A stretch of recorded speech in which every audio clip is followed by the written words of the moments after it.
All right, welcome back to part 2 of vlog number 9. Again, we're here with 3 incredible ladies. I'm so excited we have this panel going on.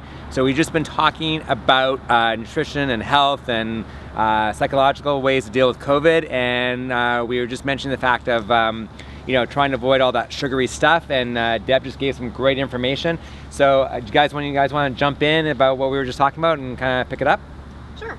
So I definitely speak to the sugar thing, obviously. That's sort of my wheelhouse. So, I think one of the big things with sugar is just don't keep it in your house, right? It's so easy. If it's in the cupboard, it's there, you're going to have it.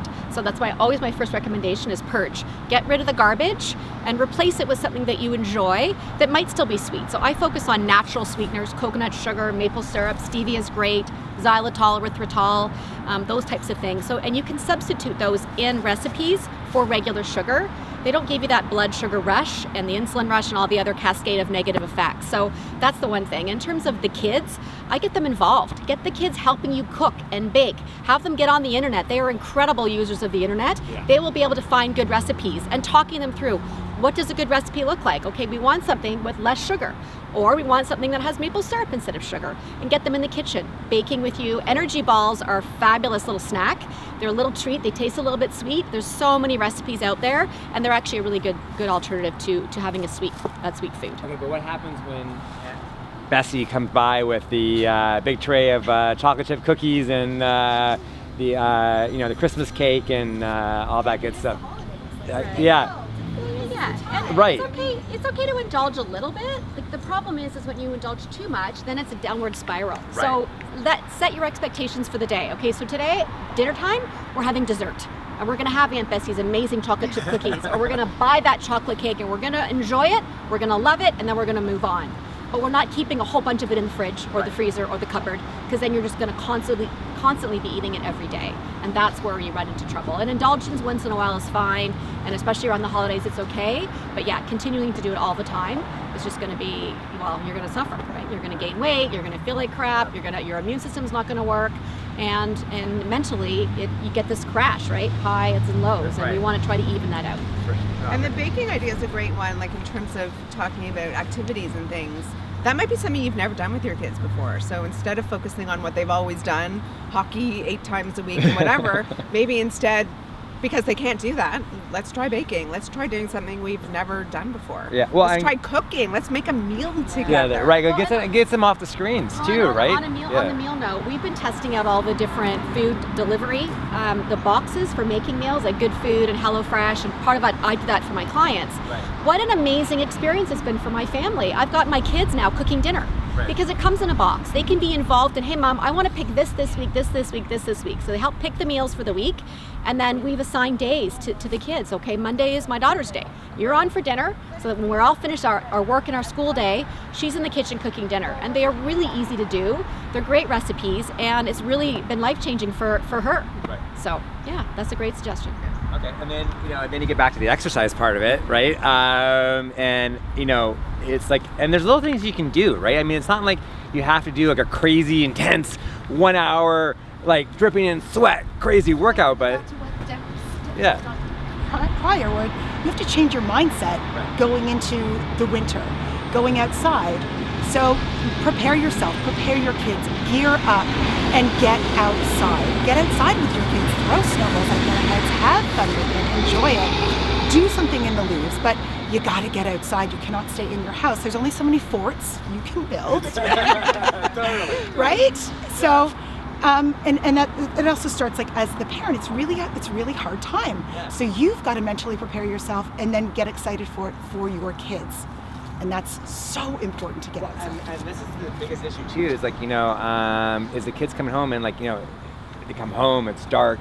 The first thing they want to gravitate is what? To their screens, right? And they want to get on their iPads and their, and play their video games. Talk and to the friends they can't see. Yeah, exactly, right? But if we can figure out ways to get them outside and get them doing things and get them moving and all these things, at least it takes the focus off of the bad stuff that's going on out there and put some really good stuff into their lives. And I sit there and I think to myself, like, how do we get this message across to everybody? Like, there's all these different things that people can do and how to deal with this so that we can stay positive. Because the thing is, at the end of the day, let's get real. Like, this is not going away anytime soon. Like this, like, you know, we're at least another, you know, close to 6 months? 8 months to a year, really, to where this is going to be a point where everyone's going to be vaccinated, right?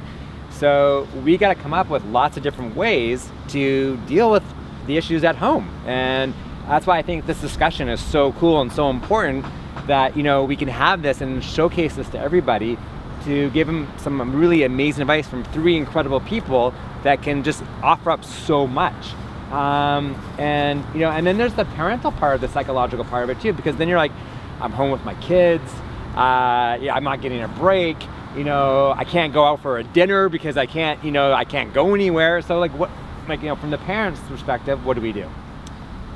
I'm going to address the screen thing for 1 second, then I'll come back to the parent thing. I think we can't discount the really, really important aspect for both teens, but for young kids too, around connection with their peers. Developmentally, it is an incredibly important aspect of children's lives. And in some ways, we should thank God for screens, because if this had happened 30 years ago when we didn't have them, our kids actually would have no ability to connect with their friends. And so, you know, doing baking and cooking and all of those things are amazing. Getting them out, doing all of those things is also amazing.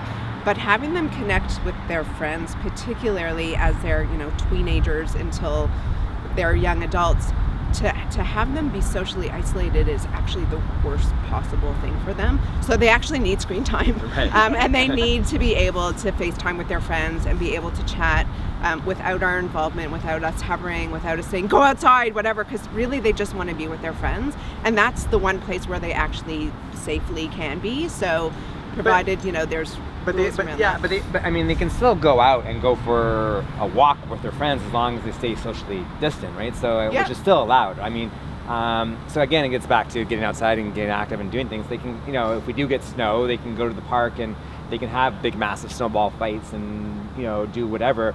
So that is still an option to them. So I think the answer really almost becomes like a combination of balance. both. Yeah. 100%. There has to be balance. But when you consider if it's 8 o'clock at night, you're not going to send your 9-year-old for sure. to the park by themselves at 8 o'clock or say go play football, have a good maybe. time. I mean, you might want to, but you probably wouldn't. Yeah. So again, it's about finding a healthy balance around there. But I do think it's really vitally important that we actually encourage them, because what I'm finding is a lot of kids are moving away from that. They're just like, I don't want to talk to my friends. I don't want to, and it's a problem, because then they're super isolated, and that's not good for them. And now I'll come back to the parent piece. You have to do the same thing for yourself that you would want your children to be doing. You have to look after yourself, because if you don't look after yourself, you can't possibly look after anybody else. Right. So that's about, again, like to Michelle's point, finding something that you love to do, maybe trying something new, maybe doing baking, maybe doing something that you've never do a puzzle. We're back to puzzles. But not the puzzle. I hate those puzzles. Doing stuff like that maybe you've never done before, trying something new. Trying to be creative around seeing your own friends, watching how much you're self-medicating with, you know, I don't know, stuff, alcohol, whatever it is. Just keeping an eye on that, because that's like a really easy way to make the pain go away, but it's not necessarily helpful. But really finding things for yourself that you love to do, and making sure that you do them. Right. Well, and that's the other issue, because the alcohol part of it, because you think about the sugar back to the sugar content, right? And how much? You didn't bring it up. Yeah. Yay, more wine for Yeah. me! Yeah. There's certain choices for sure. I mean, we're all good. Those who like to drink should be allowed to indulge a little bit and engage in joy. It's all about balance, as we've talked about, right? So the big things I always tell people, then choose the lower sugar alcohols. Vodka, gin, tequila, they're all great in terms of the blood sugar content, and mix it with soda, or mix it half soda, half tonic, that sort of thing. Just keep it in moderation and keep the sugar down, and then enjoy it, you know, and it's like the chocolate cake. Decide you're gonna do it, have your one drink, and then move on. All right.